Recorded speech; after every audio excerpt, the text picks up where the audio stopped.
রিয়া, আজকে একটু দেখা করতে পারবা? অনেক দিন ধরে আমাদের কোনো দেখা সাক্ষাৎ হয় না। ও সরি কাব্য, আজকে দেখা করতে পারছি না।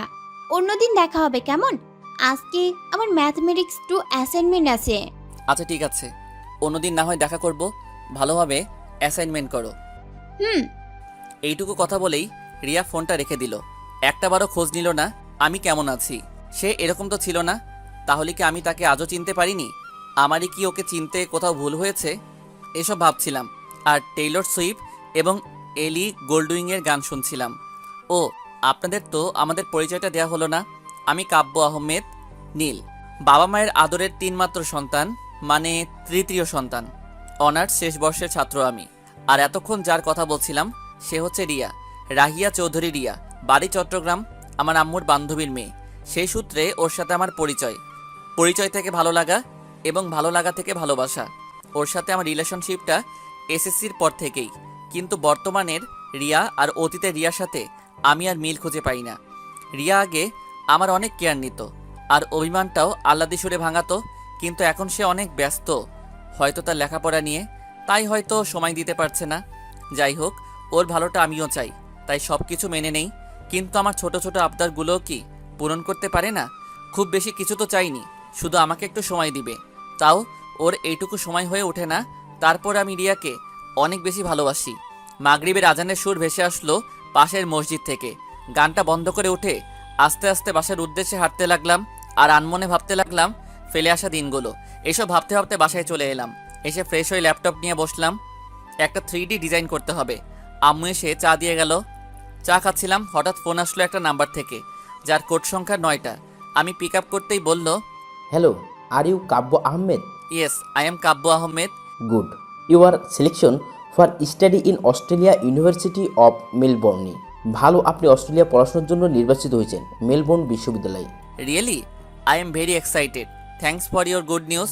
আমি অনেক আনন্দিত। আপনার সুসংবাদটা দেওয়ার জন্য ধন্যবাদ। ওকে, গুড বাই। ওকে, থ্যাঙ্কস। আমি খবরটা শুনে খুশিতে আম্মুকে জড়িয়ে ধরলাম আর বললাম, আম্মু, আমি অস্ট্রেলিয়াতে পড়ার চান্স পেয়েছি। আর আমার কথাটা শুনে আম্মু সাথে সাথেই খুশিতে কেঁদে ফেলল। তারপর খুশিতে আমার কপালে একটা চুমু দিয়ে চলে গেল বাবাকে খুশির খবরটা জানাতে। আম্মুরা হয়তো এমনই হয়, সন্তানের আনন্দের সংবাদ শুনে যেমন কাঁদে, তেমনি দুঃখের সংবাদ শুনেও কাঁদে। গুড নিউজটা শুনে আব্বু কেঁদে দিলেন। অজান্তে আমার চোখ থেকেও দু ফোঁটা জল গড়িয়ে নিচে পড়ল। আমি এবার বেসিনে গিয়ে চোখে পানি ঝাপটা দিয়ে আসলাম, আর ল্যাপটপটা বন্ধ করে ভাবলাম রিয়াকে তো গুড নিউজটা জানানো দরকার। আর এমন সময় এসে আম্মু ডিনারের জন্য ডাকলেন, তাই ভাবলাম খাওয়া দাওয়া শেষে জানাবো। খাওয়া দাওয়া শেষ করে এসে রিয়াকে ফোন দিলাম। রিং হচ্ছে কিন্তু কেউ পিক আপ করছে না। প্রায় অনেকবার রিংয়ের পর ফোন ধরলো রিয়া। ধরেই বলতে লাগলো, এতবার ফোন দেওয়া লাগে নাকি? জানো না আমি এই সময়ে ব্যস্ত থাকি। রিয়া অনেক রেগে বলল কথাগুলো, তাই আমি কিছু না বলে চুপ করে আছি। আমার চুপ করে থাকা দেখে ও আবার বলল, কি হলো, কথা বলছো না কেন ফোন দিয়ে? গাধা কোথাকার, কোন ছাগলের পাল্লায় যে পড়লাম আল্লাহ। আমি চুপচাপ শুধু ওর বলা কথাগুলো শুনছিলাম। আজকে ওর গাধা বলাই অন্যদিনের মতো ভালোবাসা আর আদর মিশ্রিত ছিল না। আজকে খুব বিরক্তি ও অবহেলা করে বলেছে রিয়া কথাগুলো। সে আমাকে এভাবে কখনো বলেনি। তারপরেও আমি ওসব বাদ দিয়ে বললাম, সরি রিয়া, অসময়ে ফোন দেওয়ার জন্য। কি এখন ঢং শুরু করছো? অভিনয় না করে সোজাসুজি বলো কেন ফোন দিয়েছো। দুপুরে খেয়েছিলে? না, তুমি খেয়েছো? হুম। আমার বদলে তুমি খেয়েছো, আমার না খেলেও চলবে। ও আচ্ছা, রাত্রে খেয়েছো? না, আর আমার খাওয়া নিয়ে তোমার এত মাথা ব্যথা কেন? হ্যাঁ, তুমি তোমারটা নিয়ে ভাবো। তুমি তো আমার প্রিয় মানুষ, তাই তোমার কেয়ার না নিয়ে কার কেয়ার করবো বলো? যত সব ঢং। আমি খাই না খাই তা আমি নিজে বুঝবো, তোমাকে বলে দিতে হবে না। আর আমার যদি এতই কেয়ার নাও তাহলে পড়ার সময় আর ফোন দিবে না। আচ্ছা ঠিক আছে, তুমি ঠিকঠাক মতো পড়ো, খাওয়া দাওয়া করবে, ঠিক মতো ঘুমাবে, না হলে শরীর খারাপ করবে। তখন আবার ভালো করে পড়তে পারবে না। ওকে? কান্না আটকিয়ে ফুপিয়ে ফুপিয়ে কথাগুলো বললাম। তারপর রিয়া আমার কথাগুলো শুনে আমাকে ছাগল বলে ফোন রেখে দিল। রিয়ার সাথে কথা বলার পরেই সাথে সাথে ওয়াশরুমে চলে গেলাম। তারপর ওয়াশরুমে গিয়ে ট্যাব ছেড়ে কিছুক্ষণ খুব কাঁদলাম।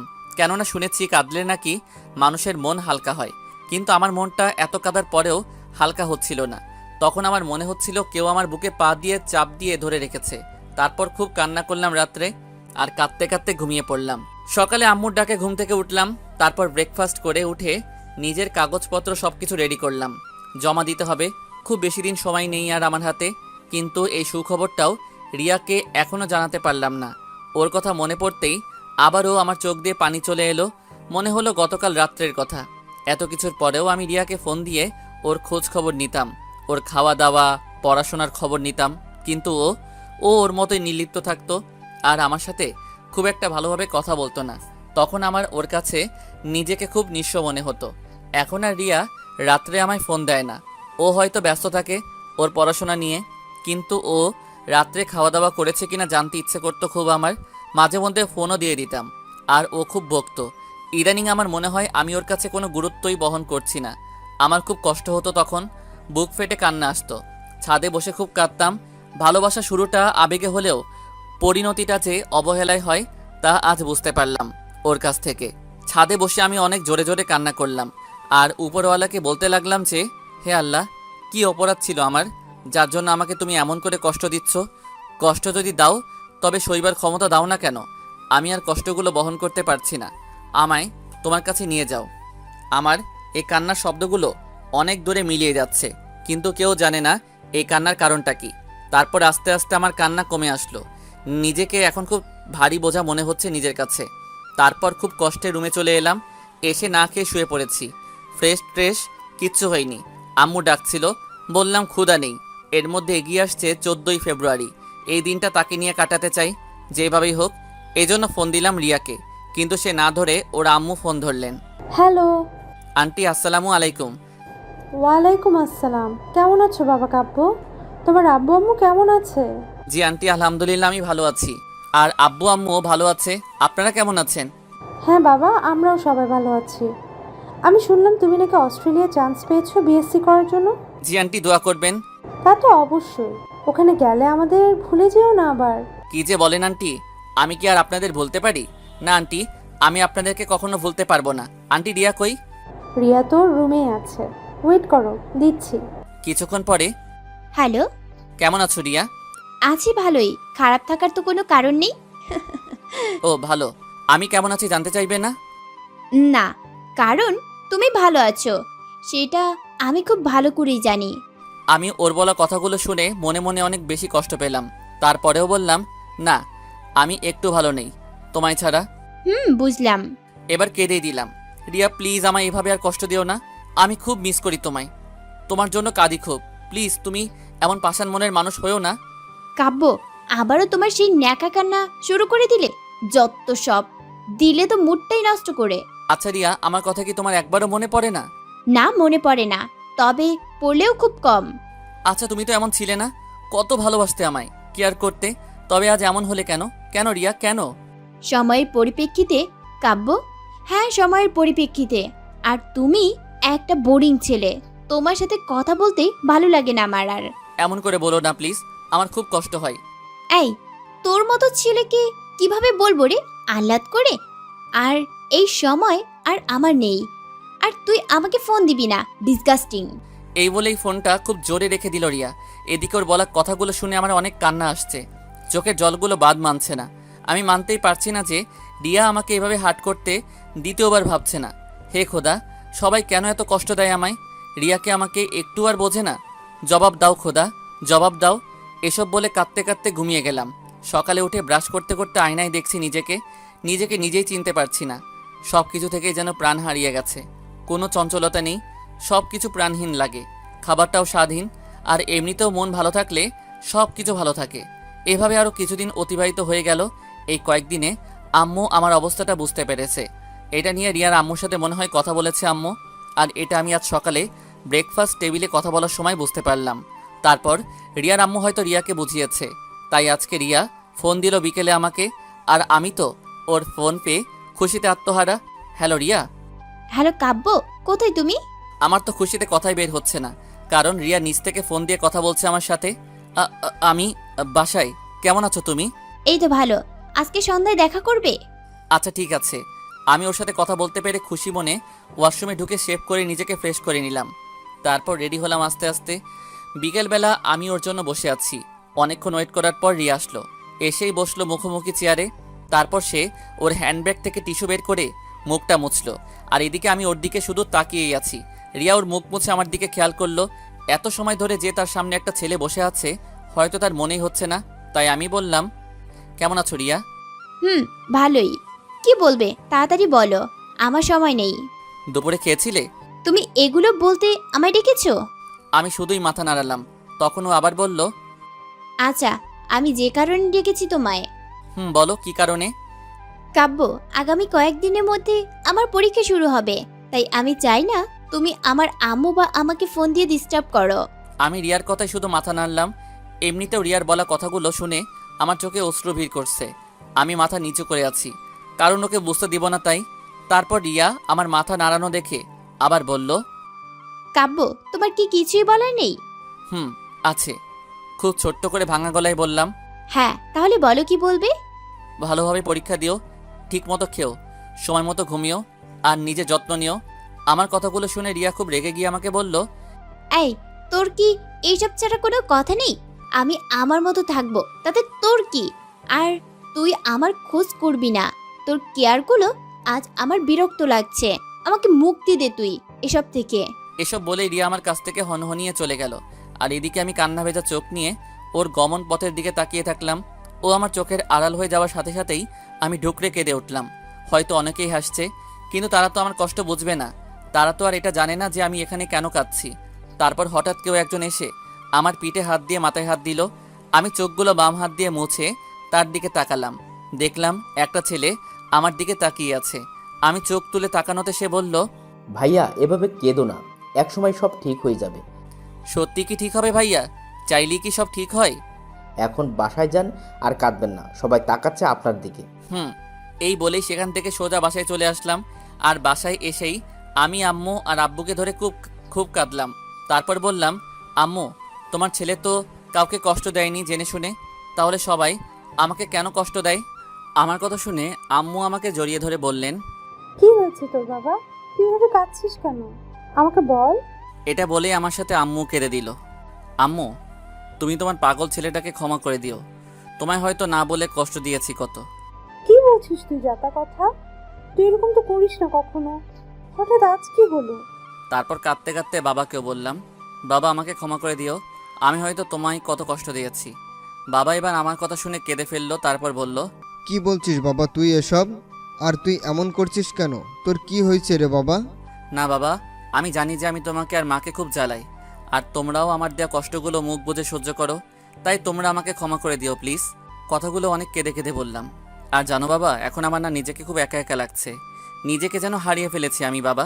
হঠাৎ আমার এমন কথা শুনে এবার আব্বু আম্মু দুজনই একসাথে কেঁদে উঠলেন। তারপর বলল, না বাবা না, কি সব উল্টোপাল্টা বকছিস তুই? তুই আমাদের ছেলে। আর কিছুই বলতে পারলেন না আব্বু আম্মু, দুজনেই সমানে কাঁদছেন, সাথে আমিও কাঁদছি। একটু পর তাদেরকে ছেড়ে সেখান থেকে রুমে চলে আসলাম। রুমে এসে ফ্রেশ হয়ে না খেয়ে শুয়ে পড়লাম। আম্মু এসে ডাকতে শুরু করলো। আব্বু দরজা খুলতে বলল। আমি দরজা খুলে দেখি আব্বু ভাতের প্লেট হাতে নিয়ে দাঁড়িয়ে আছে। রুমে ঢুকে বেডে বসলো, আমাকে তার পাশে বসিয়ে নিজ হাতে খাইয়ে দিল আব্বু। আম্মু পানির গ্লাস নিয়ে আব্বুর পাশে দাঁড়িয়ে আছে। হয়তো চলে যাব বলেই আম্মুর আর আব্বুর একটু কষ্ট হচ্ছে, কেননা তারা আমাকে ছাড়া কিছুই বুঝেন না। তারা দুজনই আমাকে নিজের থেকেও বেশি ভালোবাসেন। এদিকে এর মধ্যে আমার অস্ট্রেলিয়া যাওয়ার সময় চলে এসেছে। সামনের সপ্তাহে চলে যাব। নিজেকে একটু গোছাতে ব্যস্ত ছিলাম, তাই আমার আর রিয়ার খোঁজ নেওয়া হয়নি। তবে ওর অনেকগুলো পরীক্ষাই শেষ হয়েছে, তবে পরীক্ষাগুলো কেন জানি ভালো হয়নি। তাই চলে যাওয়ার আগে যদি একটু দেখা করা যেত, কিন্তু ওর পরীক্ষা, তাই ওকে ডিস্টার্ব করিনি। আর তাছাড়া ও তো আর আমার সাথে দেখা করতে না করেছিল, তাই আর আমিও ওর সাথে দেখা করিনি।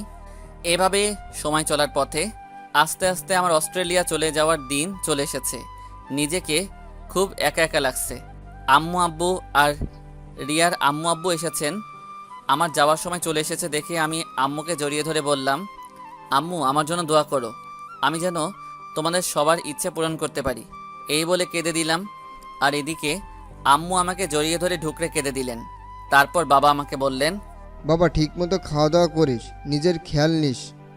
আব্বু। এই বলে চোখ মুছে বাবা বলে জড়িয়ে ধরে কেঁদে দিলাম। পৃথিবীতে বাবা মানুষটাই হয়তো এমন যাকে খুব কমই কাঁদতে দেখা যায়।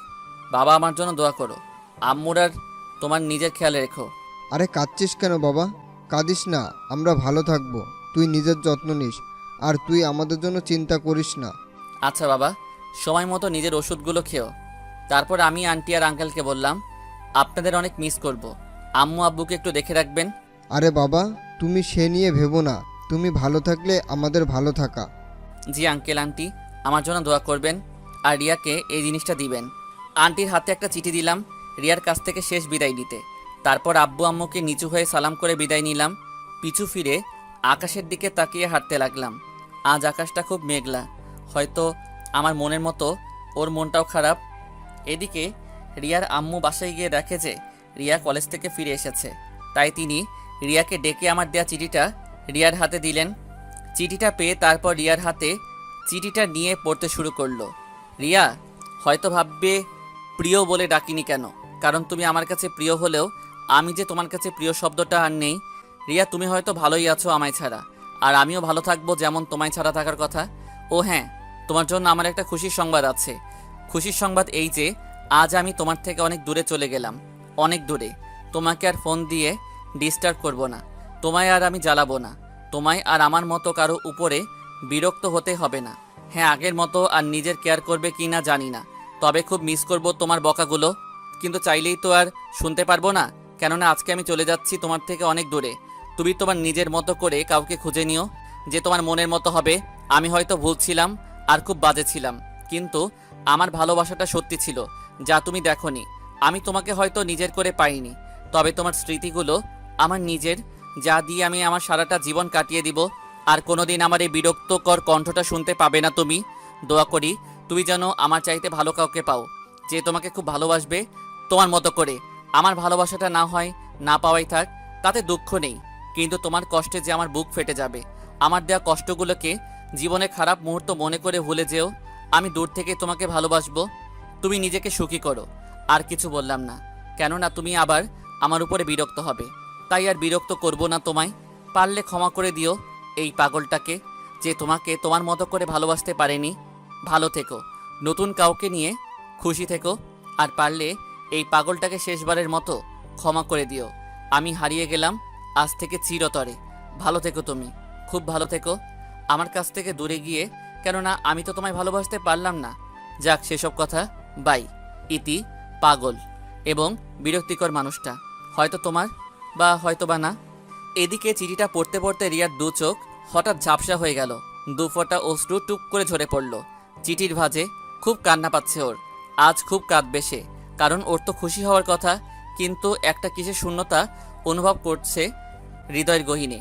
ওর মনে হচ্ছে কি যেন একটা ওর কাছ থেকে চিরতরে হারিয়ে যাচ্ছে, যেটা সে আর কখনোই ফিরে পাবে না। এইভাবেই কেটে যায় আমার 4টা বছর। আজ আমি আমার অস্ট্রেলিয়া থেকে স্টাডি শেষ করে দেশে ফিরলাম। দেশে এসেই আমার মনে পড়ে গেল সেই পুরনো কষ্টগুলো, মনে পড়ে গেল সেই সব কথা, যার কারণে আমি দেশ থেকে কাঁদতে কাঁদতে অস্ট্রেলিয়া চলে গিয়েছিলাম। আবারও আমার ওর কথাগুলো মনে পড়তে শুরু করলো। মনে পড়তে লাগলো রিয়ার দেওয়া সেই কষ্টগুলোর কথা।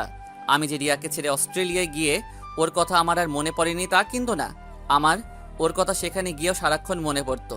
আর আমি ওর কথা ভেবে সারাক্ষণ সেখানে নীরব কাঁদতাম। তারপর আমি এসব কথা ভাবতে ভাবতে নিজের বাসায় চলে আসলাম। ও হ্যাঁ, আরেকটা কথা, আমি যে দেশে আসব সে কথাটা কিন্তু বাসার কাউকেই জানাইনি, কারণ সবাইকে সারপ্রাইজ দেব বলে। তারপর বাসায় এসে আমি আগে দরজার কলিং বেলটা চাপলাম, আর আমার বেলটা চাপার কিছুক্ষণ পরেই আম্মু এসে দরজাটা খুললেন। দরজাটা খোলার সাথে সাথে আম্মু আমায় দেখে একদম কিছুক্ষণ শব্দহীন স্তব্ধ হয়ে গেলেন। তারপর হঠাৎ দৌড়ে এসে কাঁদতে কাঁদতে আমায় জড়িয়ে ধরলেন, আর আম্মুর কান্না দেখে আমিও সাথে সাথে কাঁদতে লাগলাম। তারপরে আম্মু আমায় কাঁদতে কাঁদতে বলতে লাগলেন, কাব্য, তুই কেমন আছিস? হ্যাঁ, এতদিন পরে কি তোর আমাদের কথা মনে পড়লো? বল। জানিস, আমি আর তোর আব্বু প্রতিটা দিন তোর আশায় দরজার কক্ষে বসে থাকি, শুধুমাত্র তোর আশায়, শুধুমাত্র এই ভেবে যে এই বুঝি তুই আজকে বাসায় আসবি। আর আসবি তো আসবি, আসার আগে আমাদের একটা ফোন করে আসবি না? তাহলে আমিও তোর আব্বু দুইজন মিলে এয়ারপোর্টে তোকে আনতে যেতাম। এই বলেই আবারও আম্মু কাঁদতে শুরু করলেন। আরে আরে আম্মু, তোমাদের কথা সেখানে সারাক্ষণ মনে পড়তো, ইচ্ছে করতো সেখান থেকে ছুটে চলে আসি তোমার কাছে, কিন্তু আমি চাইলেই তো আর তোমাদের কাছে ছুটে আসতে পারবো না। আচ্ছা, তুমি কেমন আছো আম্মু? আর আব্বু কেমন আছে? আমরা সবাই এতদিন তোকে ছেড়ে ভালো ছিলাম না, কিন্তু এখন সবাই ভালো থাকবো, কেননা তুই এসে গেছিস না। তাহলে কি আর আমরা সবাই খারাপ থাকতে পারি? তুই তো আমাদের সবার ভালো থাকার ঔষধ বাবা। আচ্ছা, তুই কি বাসার বাইরেই দাঁড়িয়ে আমার সাথে কথা বলবি, নাকি বাসার ভিতরেও আসবি? আমি কোথায় বাইরে দাঁড়িয়ে থাকার জন্য বসে আছি? তুমি তো আমায় বাসার ভিতরে ঢুকতে দিচ্ছ না, আর তুমি ঢুকতে না দিলে আমি কি করে ভিতরে যাব বলো? এই বলেই আমি বাসার ভিতরে ঢুকে গেলাম। তারপর নিজের রুমে ঢুকে আবারও নিজের রুমটাকে দেখতে লাগলাম। পুরো রুমটাই যেমন রেখে গিয়েছিলাম রুমটা ঠিক তেমনটাই আছে। তবে একটা দিকে লক্ষ্য করে দেখলাম যে আমার রুমের সব কিছু একদম ঠিকঠাকভাবে গোছানো আছে। কিন্তু কিভাবে? আমি তো আমার রুমটা কখনোই এমন গুছিয়ে রাখতাম না। তাহলে আমার রুমটাকে গুছিয়ে রেখেছে। পরে আবার ভাবলাম হয়তো আম্মুই আমার রুমটা গুছিয়ে রেখেছিলেন আমি যাওয়ার পরে। তাই আমি আর বেশি কিছু না ভেবে ওয়াশরুমে গিয়ে ফ্রেশ হয়ে বিছানায় নিজের শরীরটাকে এলিয়ে দিলাম। কেননা আমি ফ্লাইটে জার্নি করে এসে অনেক ক্লান্ত হয়ে গেছি। তারপর হারিয়ে গেলাম ঘুমের রাজ্যে। বিকেলে আম্মুর ডাকেই আমার ঘুম ভাঙলো। তারপর উঠে আবারও ফ্রেশ হয়ে আমার রুম থেকে বাইরে বের হয়ে এলাম। বাইরে বের হয়ে এসে দেখি বাসায় অনেক মানুষ। পরে আম্মুর কাছে জিজ্ঞাসা করতে তিনি বললেন যে আমায় ফিরে পাবার আশায় তিনি আমাদের সকল কাজিনদেরকে দাওয়াত করেছেন, তাই বাসায় এত মানুষ আর সব আত্মীয় স্বজন। তাই আমি আর কিছু না বলে নিচে চলে এলাম আমার কাজিনদের সাথে কথা বলার জন্য। আর নিচে এসে তাদের সাথে হ্যান্ডশেক করতে লাগলাম, আর তারাও আমার সাথে পরিচিত হতে লাগলো আর আমার ভালো মন্দ জিজ্ঞাসা করতে লাগলো, আর অস্ট্রেলিয়া পড়াশোনা কেমন হয়েছে এবং ইত্যাদি। সন্ধ্যায় এবং রাতে অনেক মানুষজন এবং আরও আত্মীয় স্বজন এলেন।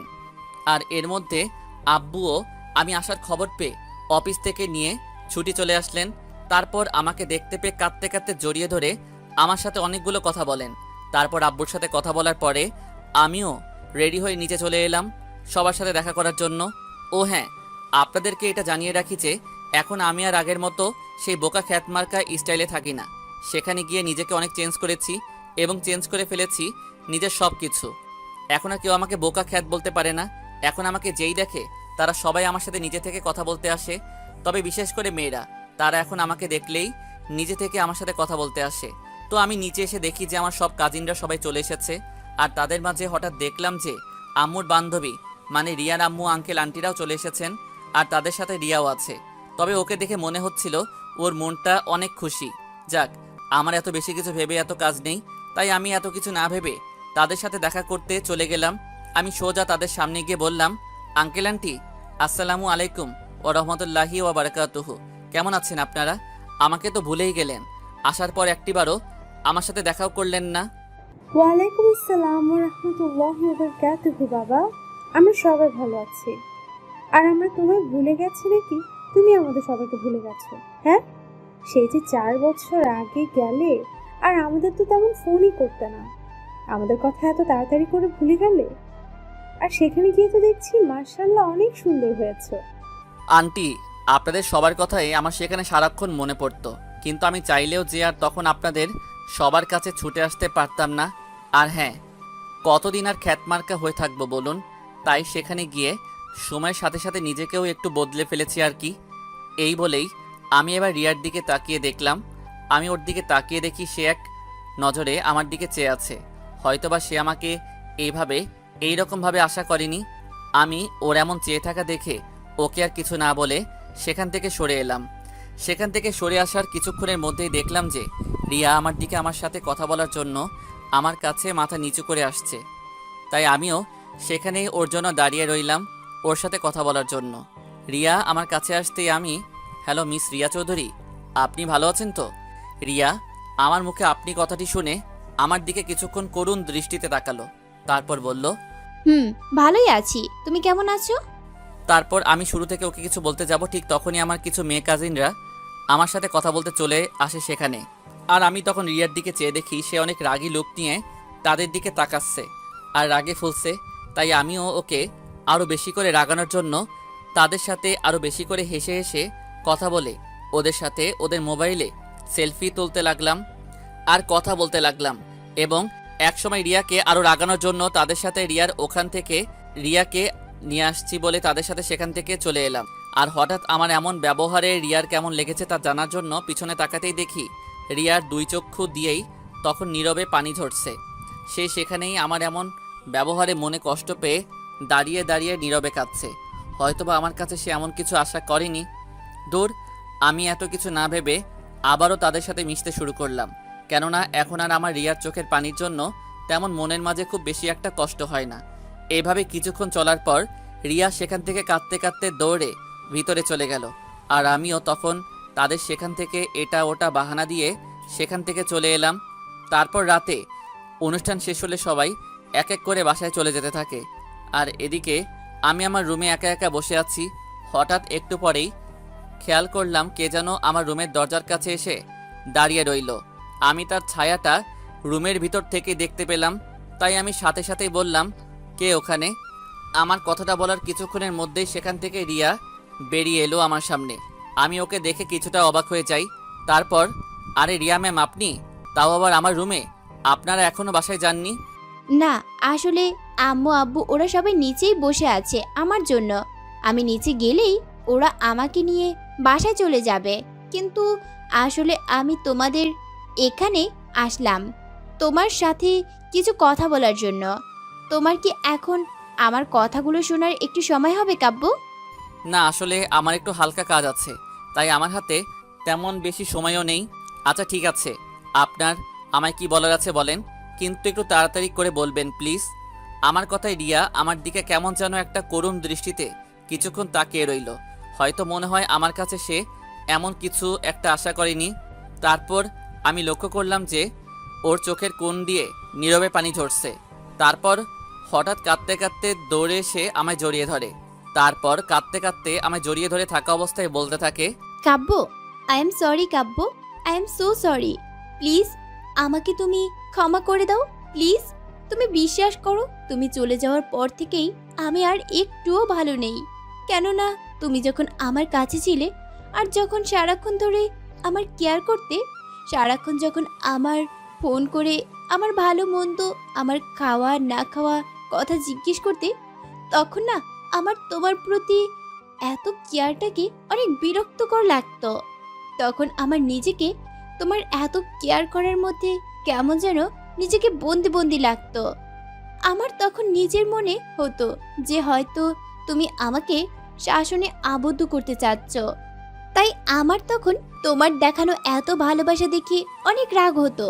তখন আমার মনে হতো যে তুমি আমার প্রতি হয়তো একটু বেশি জোর খাটাতে চাচ্ছ। তাই আমি নিজে থেকেই আর তেমন তোমার সাথে তখন খুব বেশি একটা কথা বলতাম না। আর তুমি আমায় ফোন দিলেই আমি তখন ইচ্ছে করেই তোমার ফোন তুলতাম না। আর যখন তুমি আমার ফোনের পর ফোন দিয়েই যেতে, তখন অনেকটা তোমার প্রতি বিরক্তকর হয়ে ফোন ধরে তোমার সাথে অনেক বাজে ব্যবহার করতাম। তখন আমি আমার প্রতি এই ভালোবাসাটা বুঝতে পারিনি। কিন্তু বিশ্বাস করো কাব্য, যখন তুমি আমায় ছেড়ে অস্ট্রেলিয়াতে স্টাডি করার জন্য সেখানে চলে যাও, আর তারপর থেকেই আমি তোমাকে অনেক মিস করতে শুরু করি। তোমার আমার প্রতি এত কেয়ার, তোমার ফোনে আমার খাওয়া না খাওয়া, আমার ভালো মন্দগুলো জিজ্ঞেস করার। আর জানো কাব্য, আমি না তুমি চলে যাওয়ার পরেই বুঝেছিলাম যে তোমাকে আমার জীবনে কতখানি দরকার। তুমি চলে যাওয়ার পরেই বুঝেছিলাম তোমার প্রতি আমার সেই সীমাহীন ভালোবাসাটা। কিন্তু আমার বুঝতে তখন একটু বেশি দেরি হয়ে গিয়েছিল। হয়তো তুমি জানো, তুমি চলে যাওয়ার পর আমি সারাক্ষণ হাতে ফোন নিয়ে বসে থাকতাম, শুধুমাত্র এই আশায় যে এই বুঝি তুমি আমায় ফোন করবে আর ফোন দিয়ে আমায় জিজ্ঞেস করবে যে আমি রাতে খেয়েছি কিনা। কিন্তু না, তুমি আর আমাকে ফোন করোনি। তুমি তখন আমার প্রতি তোমার অভিমানটাকেই বসিয়ে রেখেছিলে। আর জানো, তুমি চলে যাওয়ার পর থেকেই প্রতি রাতে আমি তোমার কথা না ভেবে শুধু কাঁদতাম। তুমি আমার কাছ থেকে চলে যাওয়ার পর থেকেই আর আমার রাতে ঘুম হয় না, শুধু তোমার কথা ভেবে। প্লিজ কাব্য, তুমি শেষবারের মতো ক্ষমা করে দাও। আমি তোমাকে কথা দিচ্ছি, আমি আর কখনোই তোমায় আমার প্রতি একটি অভিযোগও তুলতে দেব না। প্লিজ আমাকে শেষবারের মতো করে ক্ষমা করে দাও। Please please Kabbo, please. এই বলে রিয়া আমাকে আরো শক্ত করে জড়িয়ে ধরে কাঁদতে লাগলো। এদিকে রিয়ার বলা কথাগুলো শুনতে শুনতে কখন যে আমার চোখে পানি চলে এসেছে তা আমি নিজেই বুঝতে পারিনি। তাই তাড়াতাড়ি করে রিয়া দেখার আগেই হাত দিয়ে নিজের চোখের পানিগুলো মুছে ফেললাম। পরে নিজেকে অনেক শক্ত করে রিয়াকে আমার বুক থেকে ছাড়ালাম। তারপর ওকে আমি বললাম, আরে আপনি কিসের কথা বলছেন আর কিসের জন্য আমার কাছে ক্ষমা চাচ্ছেন বলেন তো? আমি তো কিছুই বুঝতেছি না। আর তাছাড়া আপনি আমার কাছে যে সব কিছুর জন্য ক্ষমা চাচ্ছেন তার সবই আমি অনেক আগেই কবে ভুলে গেছি। আমার আর ওসবের কিছুই মনে নেই। আর আপনি তো আমায় সেদিন খারাপ কিছু বলেননি। আপনি সেদিন ঠিকই বলেছিলেন। আপনি সেদিন আমাকে আমার স্থানটাও দেখিয়ে দিয়েছিলেন আর আমাকে বুঝিয়ে দিয়েছিলেন যে আমার মতো ছেলেরা কখনোই প্রেম করতে পারে না, আমাদের মতো আনস্মার্ট ছেলেরা কখনোই কারো বয়ফ্রেন্ড হতে পারে না। আর আপনি সেদিন আমার সাথে তাই ঠিক কাজটাই করেছেন। তাই তো আমি আজকে নিজেকে এত দূরে নিয়ে আসতে পেরেছি। তাই তো সেদিনের পর থেকেই নিজের মন থেকে ভালোবাসা নামের বস্তুটাকে মন থেকে বের করে দিয়েছি। আর জানেন, এখন না আমার আর কারো জন্য মন আর কাঁদে না। তবে হ্যাঁ, একসময় এই আমার পাগল মনটাই কারো জন্য অনেক কাঁদতো। কিন্তু এখন আমি আমার মনটাকে কাঁদতে কাঁদতে এত বুঝিয়েছি যে সেও আমার কথা মতো আর কারো জন্য কান্না করা বন্ধ করে দিয়েছে। এখন আর আমার বুকের ভিতর কারো জন্য কোনো অনুভূতি সৃষ্টি হয় না। তাই আমি আর আপনাকে আমার পাষাণ মনের কাছে ফিরিয়ে নিতে পারবো না। I am so sorry. আমাকে ক্ষমা করবেন। আমি আর আপনাকে আমার জীবনের সাথে জড়াতে পারবো না। আর তাছাড়া আমি এমনিতেও আপনার সাথে যাই না। তার চেয়ে বরং আপনি না হয় আপনার মতো কাউকে খুঁজে নিন যে আপনার সাথে মানাবে। কিন্তু আমি আর পারবো না। আমাকে ক্ষমা করবেন। এই বলে আমি আমার রুম থেকে বাইরে বের হয়ে ছাদে চলে এলাম। কেননা আর কিছুক্ষণ যদি আমি ওর সামনে দাঁড়িয়ে থাকতাম তাহলে আমি আর নিজেকে ওর সামনে ধরে রাখতে পারতাম না। তবে আসার সময় রিয়ার দিকে হালকা লক্ষ্য করে দেখেছিলাম যে সে ওর মাথা নিচু করে নীরবে চোখের পানি ঝরাচ্ছে।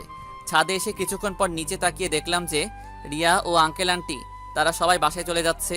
তাই আমি আর তাদের দিকে না তাকিয়ে আবারও আমার রুমে চলে এলাম আর এসেই ঘুমিয়ে পড়লাম। সকালে আম্মু এসে আমায় ডাক দিয়ে আমার ঘুম ভাঙিয়ে যান। তাই আমিও উঠে আগে ফ্রেশ হয়ে নিচে চলে এলাম সকালের নাস্তা করার জন্য। নিচে এসে দেখি যে আব্বু আম্মু ওরা সবাই আমার জন্য নাস্তার টেবিলে বসে আছে। তাই তাড়াতাড়ি করে নিচে এসে আগে নাস্তা টেবিলে বসে পড়লাম। আমি নাস্তা করতে করতে হঠাৎ আম্মু বলে উঠেছে, বাবা কাব্বু, তুই আজ একটু নাস্তা করার পর এখন স্টেশনে যাস তো আব্বু আমার। কেননা তোর বড় খালার মেয়ে নীলা আজকে আমাদের বাসায় আসছে। তাই তুই একটু বাসায় একা একা বসে না থেকে ওকে স্টেশন থেকে নিয়ে আসিস বাবা আমার, ঠিক আছে?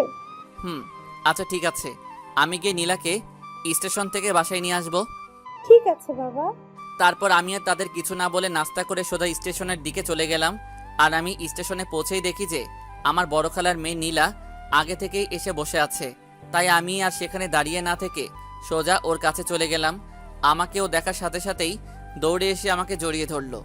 ও, আপনাদের তো বলাই হলো না যে এই মেয়ের আবার আমার গায়ে পড়ে কথা বলার অভ্যাস আছে। তারপর আমি ওকে অনেক কষ্টে নিজের কাছ থেকে ছাড়িয়ে বললাম, কী রে নীলা, তুই তো দেখি অনেক বড় হয়ে গেছিস।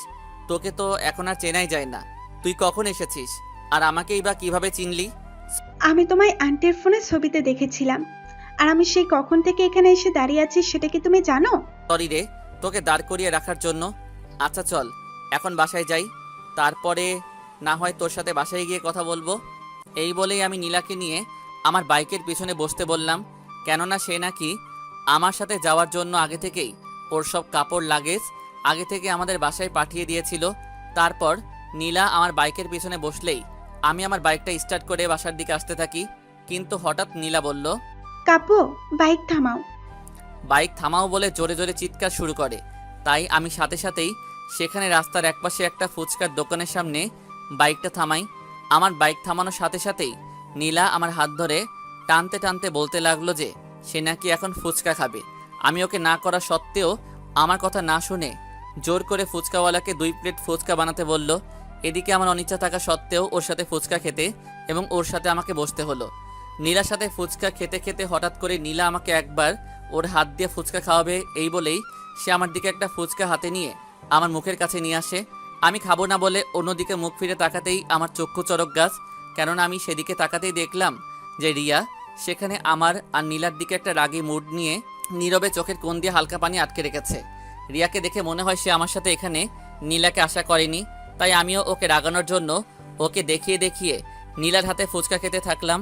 পরে রিয়াকে আরও রাগানোর জন্য আমি নিজের হাতে একটা ফুচকা তুলে নীলার মুখের কাছে নিয়ে এলাম আর নীলাও আমার হাতে ওকে খাওয়ানোর জন্য ফুচকা দেখে সাথে সাথেই তার নিজের মুখে পুড়ে নেয়। এদিকে আমি আর চোখে রিয়ার দিকে তাকিয়ে দেখি সে এবার আমার দিকে অনেক আহত চোখে তাকিয়ে সমানে চোখের পানি ঝরাচ্ছে। তাই আমি তখন ওকে দেখে বলি, আরে রিয়া, আপনি এখানে ফুচকা খেতে এসেছেন নাকি? তা আপনি একা কেন? আপনার সাথে কেউ নেই? আসুন আসুন, আমাদের সাথে বসে একসাথে ফুচকা খাবেন। আরে তুমি রিয়া আপু না? হ্যাঁ হ্যাঁ, তুমি তো রিয়া আপুই। আরে আপু, কেমন আছেন আপনি? আর একা এখানে দাঁড়িয়ে আছেন কেন? আসুন আসুন, আমাদের সাথে বসে একসাথে ফুচকা খাই। আসুন প্লিজ। ধন্যবাদ তোমাদের, কিন্তু আমার না এখন একটু জরুরি কাজ বাকি আছে, তাই আজ আর তোমার সাথে বসে ফুচকা খেতে পারলাম না। তবে হ্যাঁ, অন্য আরেক দিন তোমার সাথে বসে ফুচকা খাবো, তোমাকে কথা দিলাম। আচ্ছা, তার আগে তুমি আমায় এটা বলো তো যে তুমি কাব্যর কে হও? তোমাকে তো আমি এর আগে ওর সাথে কখনো দেখিনি। আরে আপু, আপনি আমায় চিনবেন না। আমি হলাম নীলাকে ওর কথা শেষ করার আগেই ওর মুখে একটা ফুচকা ঢুকিয়ে দিলাম। তারপর আমি রিয়াকে বললাম, আরে আপনি ওকে চিনবেন না, আমি আপনাকে সেদিন একজনের কথা বলেছিলাম না, এই হলো সে, যার কথা আমি গতকালকে আপনাকে বলেছিলাম। এর মানে কি কাব্য? আমি তোমার কথার কিছুই বুঝলাম না। এই মেয়েটা তোমার কে হয়? ভালো করে বলো আমায়। আর রিয়ার এমন রাগী মুড দেখে আমি আর সেখানে না থেকে সাথে সাথে বলে উঠলাম, আচ্ছা আমরা এখন উঠি, আমাদের আবার বাসায় যেতে হবে, আপনার সাথে না হয় অন্য কোনো দিন কথা হবে, আসি কেমন? এই নীলা চলো, আমরা বাসায় যাই। এই বলে আমি তখন নীলার হাত ধরে রিয়ার সামনে ওকে নিয়ে গিয়ে আমার বাইকে উঠতে বললাম, আর নীলাও সাথে সাথে আমার বাইকে উঠে পড়ল। নীলা আমার বাইকে ওঠার পর আমি এবার ওকে আমাকে শক্ত করে জড়িয়ে ধরতে বললাম, কেননা আমি তখন আর চোখে রিয়ার দিকে তাকিয়ে দেখি সে আমাদের দিকে অনেক রাগী লুক নিয়ে তাকিয়ে আছে। তারপর নীলা আমাকে শক্ত করে জড়িয়ে ধরার পর আমি বাইক স্টার্ট করে রিয়ার সামনে দিয়ে চলে আসলাম। আর আসার সময় বাইকের লুকিং গ্লাসে তাকিয়ে দেখলাম যে রিয়া তখনও এক নজরে আমাদের চলে যাওয়ার দিকে তাকিয়ে নীরবে চোখের পানি ঝরাচ্ছে। আমার তখন ওর চোখের পানি দেখে হঠাৎ করে বুকের বাম পাশটায় কেন জানি ব্যথা অনুভব করতে শুরু করলাম।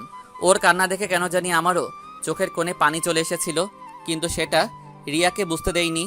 এরপর বাসায় চলে আসলাম। বাসায় এসে নীলাকে নামতে বললাম।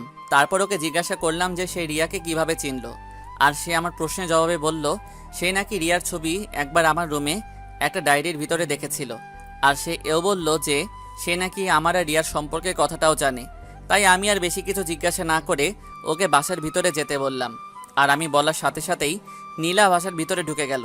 আর ভিতরে ঢুকেই আগে আম্মুকে খালা আম্মু বলে জড়িয়ে ধরলো। তারপর বলল, খালা, আম্মু কেমন আছো তুমি? ছোট আম্মু কেমন আছে?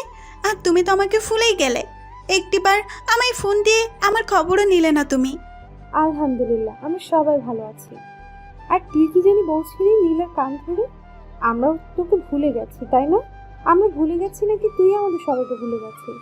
একটাবার তুই তো আমাকে ফোন দিয়ে আমার খবর নিলি না, আর এখন এসে উল্টো আমাকে দোষারোপ করছিস, তাই না? আও আও, খালাম্মু কান ছাড়ো প্লিজ আমার, প্লিজ। আচ্ছা আমি মানছি আমারই দোষ, আমি তোমাদের খবর নেইনি, প্লিজ। এখন তো আমার কান ছাড়ো প্লিজ। আম্মু তখন নীলার কান ছেড়ে দেয়। তারপর তারা আরও কিছুক্ষণ কথা বলে নীলা ফ্রেশ হতে ওয়াশরুমে চলে গেলে আমি আম্মুর সাথে অল্প কিছু কথা বলে আমার রুমে চলে গেলাম। তারপর রিয়ার কথাগুলো ভাবতে লাগলাম। সে আজ হয়তো নীলাকে আমার সাথে দেখে অনেক কষ্ট পেয়েছে, আর তখন আমার এমন ব্যবহারেও হয়তো কষ্ট পেয়েছে মনে, কিন্তু এতে আমার কিছু করার নেই।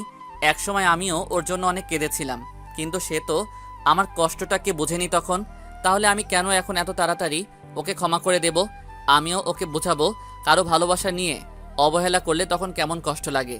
ঠিক যেমন এখন সে আমার অবহেলায় কষ্ট পাচ্ছে, তবে ওকে এমন কষ্ট পেতে দেখে আমিও যে ঠিক থাকতে পারছি না, আর আমারও যে খারাপ লাগছে না তা কিন্তু না।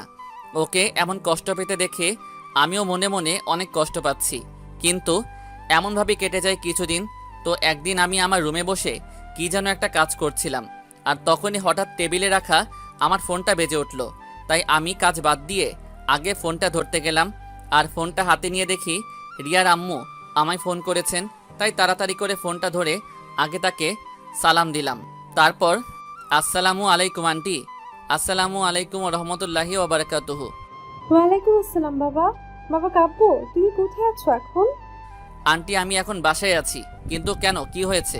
আর আপনার কণ্ঠস্বর এমন শোনাচ্ছে কেন? কাব্য বাবা, এত কথা বলে সময় নাই। তুমি কি এখন একটু হাসপাতালে আসতে পারবে? হাসপাতাল? হঠাৎ হাসপাতালে কেন যেতে বলছেন আন্টি? সব কিছু ঠিকঠাক আছে তো? আর আপনার গলাটা এমন কেন, কাদার মতো কেন মনে হচ্ছে? সব কিছু ঠিক আছে তো? প্লিজ আন্টি, আমাকে সব কিছু খুলে বলুন। না বাবা কাব্য, কিছুই ঠিক নেই। আর তোমাকে আমি এই জন্য হাসপাতালে আসতে বলছি। রিয়াকে আজকে আমরা হাসপাতালে ভর্তি করালাম। কি বলছেন আন্টি আপনি? হঠাৎ করে রিয়াকে কেন হাসপাতালে ভর্তি করালেন? আর রিয়ার কি হয়েছে? ও ঠিক আছে তো? বাবা, রিয়ার অবস্থা তেমন একটা ভালো না। মেয়েটা আজ থেকে প্রায় 1 সপ্তাহ ধরে ঠিকমতো খাওয়া দাওয়া করতো না, আর সারাক্ষণ শুধু নিজের রুমের দরজা বন্ধ করে কান্না করতো। আমি ওকে কিছু জিজ্ঞাসা করলে আমাকেও কিছু না বলে আমাকে জড়িয়ে ধরে শুধু কান্না করতো। আর বলতো যে আম্মু, আমাকে আর একটিবার ক্ষমা করা যায় না? আমি কি এতটাই ক্ষমার অযোগ্য? এসব বলেই শুধু সারাক্ষণ আমাকে জড়িয়ে ধরে থাকতো। আর আমি ওর কথায় কিছুই বুঝতাম না। কিন্তু আজ হঠাৎ করে সকাল থেকে রিয়া ওর রুমের দরজা খুলছিল না। আমি ওকে অনেকবার ডেকে আসি, কিন্তু ভেতর থেকে ওর কোনো আওয়াজই পাওয়া যাচ্ছিল না। তাই আমি পরে তাড়াতাড়ি করে তোমার আঙ্কেলকে দিয়ে ওর রুমের দরজা ভেঙে ভিতরে ঢুকে দেখি রিয়া বিছানায় পড়ে আছে। কিন্তু আমি পরক্ষণে আবার আরেকটু ভালো করে লক্ষ্য করে দেখি যে ওর হাত দিয়ে তখন রক্ত গড়িয়ে পড়ছিল। তাই সাথে সাথে ওর হাতটা ঘুরিয়ে দেখি যে ওর হাতের অনেকখানি কাটা। তখন আমি আর তোমার আঙ্কেল সাথে সাথে রিয়াকে নিয়ে হাসপাতালে চলে আসি। আর হাসপাতালে নিয়ে এলে ডাক্তার আমাদের বলে রিয়ার শরীরের অবস্থা খুব একটা ভালো নয়। ওর শরীর দিয়ে নাকি অনেক রক্ত বেরিয়ে গেছে। তাই এখন নাকি ওরা শিওরভাবে আমাদের কিছু বলতে পারবেন না 6 ঘন্টা না যাওয়ার আগে। আর জানো বাবা, মেয়েটাকে এখানে আনার পর সে শুধু তোমার নাম নিয়ে মাঝে মাঝে চিৎকার দিয়ে জ্ঞান হারিয়ে ফেলছিল। তাই আমি এখানে এখন সে কারণেই তোমাকে ফোন দিলাম। আচ্ছা বাবা, তুমি কি একটিবার হাসপাতালে আমার মেয়েটাকে বাঁচানোর জন্য হলেও আসবে? প্লিজ বাবা। কেননা আমার মনে হয় তুমি যদি এখন ওর পাশে না থাকো তাহলে হয়তো আমার মেয়েটা আর বাঁচবে না বাবা। এই বলে আন্টি আবারও ফোনে কাঁদতে শুরু করলেন। এদিকে আন্টির কথা শুনে আমার তখন মনে হচ্ছিল যে কেউ যেন আমার বুকে ছুরি চালিয়ে দিয়েছে। আমার যেন তখন আর মুখ দিয়ে কথা বের হচ্ছিল না। আর আমি নিজেকে কোনো রকমে শান্ত রেখে আন্টিকে বললাম আমি আসছি। আর এটা বলেই ফোন রেখে দিলাম।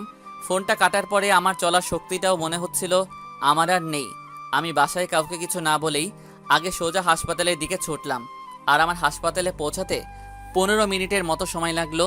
তবে তখন আমার কাছে এই 15 মিনিট প্রায় 15 দিনের মতো মনে হচ্ছিল।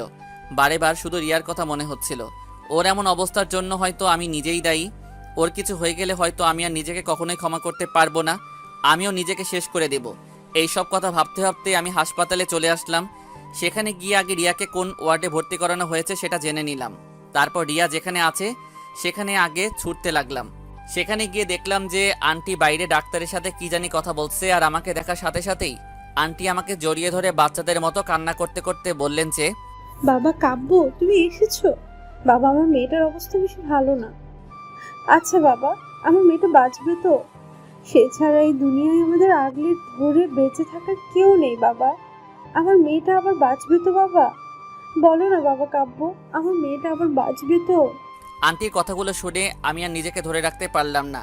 আমিও আন্টির সাথে চোখের বাঁধ ছেড়ে দিলাম। তারপর কান্না করতে করতে আমি বললাম, না আন্টি, রিয়ার কিছুই হবে না। আমি ওর কিছুই হতে দিব না। ওর কিছু হয়ে গেলে আমিও যে আর বেঁচে থাকতে পারবো না। তাই আমার জন্য হলেও ওকে আবারও বাঁচতে হবে। দেখবেন রিয়া ঠিক হয়ে যাবে। কেননা আমি এসে গেছি ওর কাছে। সে এখন আর আমার কথা ফেলতে পারবে না। দেখো, ওর কিছুই হবে না, ওর কিছুই হবে না। এই বলেই আমিও আন্টিকে জড়িয়ে ধরে হাউমাউ করে কাঁদতে লাগলাম। তারপর আন্টির সাথে আরও কিছু কথা বলে বাইরের গ্লাস দিয়ে রিয়াকে দেখতে লাগলাম। আর রিয়াকে তখন এই অবস্থায় দেখে আমার চোখের পানি যেন আরও বেশি করে ঝরতে লাগলো। কেননা মেয়েটার পুরো শরীরটাই না খেয়ে না ঘুমিয়ে একদম শুকিয়ে কাঠ করে ফেলেছে। চোখের নিচে কালি পড়ে গেছে আর হাতে অনেক বড় ধরনের ব্যান্ডেজ। ওর এসব দেখে আমি আর নিজেকে সামলে রাখতে পারছিলাম না। বারবার শুধু আমার এটাই মনে হচ্ছিল যে ওর এমন অবস্থার জন্য আমি নিজেই দায়ী। আমি এসব কথা ভাবছিলাম আর কাঁদছিলাম। আর ঠিক তখনই একজন ডাক্তার এসে বলতে লাগলো, শুনুন, আপনাদের আর চিন্তা করতে হবে না। আল্লাহর রহমতে এবারের মতো আপনাদের মেয়ে বেঁচে গেছে। ওর আর কিছুক্ষণের মধ্যেই জ্ঞান ফিরবে। আপনারা চাইলে তখন গিয়ে ওর সাথে দেখা করতে পারবেন। তবে একটা ব্যাপার মনে রাখবেন, এমন কিছু আবার হলে নেক্সট টাইম আমরা আর হয়তো কিছুই করতে পারবো না। তাই বি কেয়ারফুল। এই বলে ডাক্তার সাহেব চলে গেলেন। এদিকে ডাক্তারের কথা শুনে খুশিতে আমি আঙ্কেল আন্টি আবারও কান্না শুরু করে দিয়েছি। আর হ্যাঁ, সেটা একটা সুখের কান্না। কিছুক্ষণ আগে রিয়ার জ্ঞান ফিরেছে, তাই আঙ্কেল আন্টি আগে গেলেন তাদের মেয়ের সাথে দেখা করতে। এদিকে আমিও বাসায় ফোন করে রিয়ার কথা বলে দিয়েছি। আর কিছুক্ষণ পরেই আম্মু আর নীলা হাসপাতালে চলে আসে, তাই আমি আর ভিতরে না গিয়ে বাইরেই তাদের সাথে দাঁড়িয়ে রইলাম। আঙ্কেল আন্টি রিয়ার সাথে দেখা করার পর আমাকে ভিতরে যেতে বললেন, কেননা রিয়া নাকি আমায় ডাকছে। তাই আমি আর এক মুহূর্ত বাইরে দাঁড়িয়ে না থেকে সোজা ওর কাছে চলে গেলাম। ওর কাছে গিয়ে ওর মাথার কাছে দাঁড়িয়ে রইলাম। আর সে আমাকে আসতে দেখে আমার প্রতি অভিমান করে অন্যদিকে মুখ ঘুরিয়ে রাখলো। তাই আমি আগে ওর কাছে বসে আমার দিকে মুখ করে তাকাতে বললাম, তুমি এখানে কেন এসেছো? আমি বেঁচে আছি নাকি মারা গেছি তা দেখতে? তবে তুমি চিন্তা করো না, আমি এবারের মতো বেঁচে গেলেও এর পরের বার আমার মুখ আর তোমায় দেখতে হবে না। আমি তোমায় কথা দিচ্ছি। ওর কথা শেষ করার আগেই রিয়া আবারও মরার কথা শুনে নিজের রাগটাকে আর সামনে রাখতে পারলাম না। তাই ওর কথা শেষ করার আগেই ওর গালে ঠাস করে একটা থাপ্পড় বসিয়ে দিলাম। আর ওকে থাপ্পড় মারার সাথে সাথে সে চোখের পানি ছেড়ে দিয়ে আমার দিকে তাকিয়ে রইল। আর একবারও যদি তুমি মরার কথা বলো না, তাহলে আমি নিজেই তোমার আগে নিজেকে শেষ করে দেব। আমার এত কষ্ট সহ্য হচ্ছে না। কি করে পারলে তুমি এই কাজটা করতে? কি করে পারলে একাই এত বড় একটা সিদ্ধান্ত নিতে? আমার কথা কি তোমার একটিবারও মনে পড়েনি? একটিবারও কি তোমার এটা মনে হয়নি যে তোমার কিছু হয়ে গেলে আমার কি হবে? আমি তোমাকে ছাড়া কিভাবে বেঁচে থাকতাম রিয়া? কি নিয়ে বাঁচতাম আমি? না, তোমার সেসব কিছুই মনে পড়েনি। আর তোমার মনে পড়বে কেন? আসলে তুমি তো আমায় কখনো ভালোই বাসোনি। আমায় যদি তুমি সত্যি ভালোবাসতে, তাহলে তুমি কখনোই এই কাজটা করতে পারতে না। এই বলেই আমি ওর হাতটা ধরে কাঁদতে শুরু করলাম। এদিকে আমার কথা শুনে রিয়া আরও কান্না শুরু করে দিল। তারপর বলল, তো এমন করবো না তো কি করব? তুমি তো নাকি আমাকে আর ভালোই বাসতে পারবে না, আমাকে নাকি আর একটিবার ক্ষমাই করতে পারবে না। তার উপর তুমি আবার আমার সামনে অন্য একটা মেয়েকে নিয়ে ঘুরে বেড়াবে, তা দেখেও আমি কেন আর এমন কাজ করব না। আর তুমি এখানে কেন এসেছো? যাও, তোমার সেই নতুন প্রেমিকার কাছে যাও। আমার কাছে কেন এসেছো? যাও, তোমার সেই প্রেমিকার কাছে যাও, যাকে আদর করে নিজের হাতে ফুচকা খাইয়ে দিয়ে বাইকে করে ঘুরে বেড়াচ্ছিলে। যাও যাও, তার কাছেই যাও। আমার কাছে কেন এসেছো তুমি? এখন যাও, ওর কাছে যাও। আরে দেখো, আমি তোমার সাথে যা করেছি একদম ঠিক করেছি। তুমি কি আমায় সেদিন কম কষ্ট দিয়েছিলে? তোমার ব্যবহারে আমার সেদিন খারাপ লাগেনি। আর জানো তুমি, তোমার বলা সেদিনকার কথাগুলোতে আমায় কতখানি কষ্ট দিয়েছিলে? না, তুমি সেদিন আমার কষ্টটাকে বোঝোনি। তাই আমিও তোমার উপরে অভিমান করে তোমার সাথে এতদিন খারাপ ব্যবহার করেছি। আর থাকলো নীলার কথা। তুমি জানো নীলা আমার কে হয়? আরে নীলা আমার বড় খালার মেয়ে। তুমি যে সেদিন আমাকে আর নীলাকে একসাথে দেখেছিলে, সেদিন আমি নীলাকে স্টেশন থেকে আমাদের বাসায় আনতে গেছিলাম। আর ওকে সেদিন আমি তোমায় দেখার পর তোমাকে রাগানোর জন্য ইচ্ছে করেই ওকে আমি নিজের হাতে তুলে ফুচকা খাইয়ে দিচ্ছিলাম, যাতে তুমি আমাকে ওর সাথে দেখে অনেক রেগে যাও। আর তুমি সেদিন অনেক রেগেও গেছিলে। কিন্তু এখন সত্যিটা বলার পরেও যদি তুমি আমার সাথে অভিমান করে কথা না বলো, তাহলে আমার আর কিছুই করার নাই। আমি না হয় এখন নীলার কাছেই ফিরে যাই। মেয়েটা আবার আমাকে অনেক লাইক করে, কি বলো? আচ্ছা তুমি থাকো তোমার অভিমান নিয়ে, আমি এখন নীলার কাছে গেলাম। এই বলে আমি শুধু রিয়ার কাছ থেকে উঠতে যাব, ঠিক তখনই সে ঝড়ের গতিতে আমার দিকে ফিরে আমার শার্টের কলারটা চেপে ধরে। তারপর বলে, কি বললি তুই? তোর সাহস আগের চেয়ে অনেক বেড়ে গেছে, তাই না? তোর সাহস থাকলে এখান থেকে এক পা সামনে বাড়িয়ে দেখা দেখি, তখন দেখবি তোর আমি কি অবস্থা করি। আর তুই যদি এখান থেকে এক পা সামনে বাড়াস না, তাহলে তোকে এখান থেকে সোজা হাসপাতালের ছাদে নিয়ে যাব, তারপর সেখান থেকে সোজা নিচে ফেলে দিব। বলে দিলাম, এতদিন তুই আমায় অনেক কষ্ট দিয়েছিস, এবার আর তোকে ছাড়বো না। মগের মুল্লুক পেয়েছিস, তাই না? তোর দেয়া কষ্ট সহ্য করবো আমি? আর কোথাকার কোন নীলা না টিনা এসে তোকে আমার কাছ থেকে কেড়ে নেবে বললেই হলো, তাই না? আর ওকে যদি তোর সাথে আর দেখি না, তাহলে দেখবি আমি ওর কি হাল করি। আমার মনের মানুষের সাথে লুতুপুতু করার শখ বের করব। আর আমি যদি আবার তোকে ওর ধারে কাছেও দেখি না, সেদিন তোর দুনিয়া শেষ করে ছাড়বো আমি। এখন চুপচাপ আমায় জড়িয়ে ধরে আমার পাশে শুয়ে থাকবি, তারপর এখান থেকে সোজা কাজী অফিসে গিয়ে আমায় বিয়ে করবি। কেননা তোকে বা তোর ওই বড় খালার মেয়ে নীলাকে কারো ওপর আমার এখন আর ভরসা নেই। তাই তোকে আর ছাড়ছি না। আগে শুধু একবার বিয়েটা করে নি, তারপর তোকে আমি জিনিসটা বোঝাবো। এখন চুপচাপ আমায় জড়িয়ে ধর। এদিকে আমি রিয়ার মুখে হঠাৎ তুই তোকারি শুনে আর ওর এমন গুন্ডির মতো ব্যবহার দেখে ওর আগের পুরনো সব ব্যবহারের কথা মনে পড়ে গেল। মেয়েটা আগে আমায় অনেক শাস্তি দিত, আমি কোনো ভুল করলে শাস্তি তো দিতই, সাথে তুই তোকারি তো ফ্রি আছেই। তাই আমি আর ওকে ভয়ে কিছু না বলে চুপচাপ ওর পাশে গিয়ে ওকে আমার বুকের মাঝে জড়িয়ে ধরলাম। আর সেও আমাকে জড়িয়ে ধরাতে দুজন কিছুক্ষণের মধ্যেই শান্ত হয়ে গেলাম। তারপর আমি বললাম, এই রিয়া, বলো। আমি বলছিলাম কি, আমার না এখন মিষ্টি খেতে খুব ইচ্ছে করছে, আমায় কি একটু মিষ্টি খেতে দেবে? বুঝলাম। আচ্ছা ঠিক আছে, এখানে তো আর মিষ্টি নেই, তুমি বরং আব্বুকে ডাকো। আমি আব্বুকে বলে বাজার থেকে মিষ্টি কিনে আনছি। দাও, আব্বুকে ডাক দাও। আরে এর মাঝে আবার আঙ্কেলকে ডাকার কি দরকার? তার শরীর এমনিতেই ভালো নেই, তাই তাকে অযথা এখানে মিষ্টি থাকা সত্ত্বেও কেন বাইরে বাজারে মিষ্টি আনতে পাঠাবে বলো? তার চেয়ে বরং তুমি আমায় তোমার মিষ্টিগুলো খেতে দিলে ভালো হয় না? কিন্তু এখানে তো আমার কাছে সত্যি কোনো মিষ্টি নেই, তাহলে তুমি খাবে কি? কেন, আছে তো তোমার ওই মিষ্টি ঠোঁট দুটো, ওগুলো থাকতে আবার বাজারে মিষ্টি কিনতে যেতে হবে কেন? আমার এই কথাটা বলার সাথে সাথে রিয়া আমার দিকে কেমন জানি একটা রাগী লুক দিল।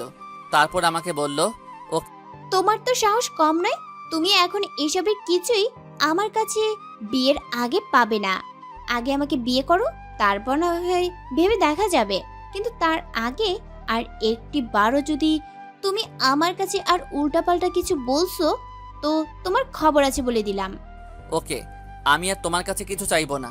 আমার এখন থেকে যা চাওয়ার আছে, এখন থেকে সব আমি নীলার কাছে গিয়ে চাইবো। আর আমি জানি সে আমার চাওয়া কখনোই অপূর্ণ রাখবে না। আচ্ছা তুমি এখন শুয়ে থাকো, আমি না হয় একটু নীলার কাছ থেকে মিষ্টি খেয়ে আসি। তারপর আমি আর আমার কথাটা শেষ করতে পারলাম না, তার আগেই রিয়া ওর দুটো মিষ্টি ঠোঁট দিয়ে আমার মুখ বন্ধ করে দিয়েছে। এখন আমরা আরে প্রিয় পাঠক পাঠিকা, আপনারা এখন আপাতত চোখ বন্ধ করে চলে যান, আমরা একটু রোম্যান্স করি। আর হ্যাঁ, বিয়ের দাওয়াত রইল, সবাই আসবেন কিন্তু বিয়েতে। তবে হ্যাঁ, খালি হাতে না, হাতে একটু বাঁকা করে আসবেন।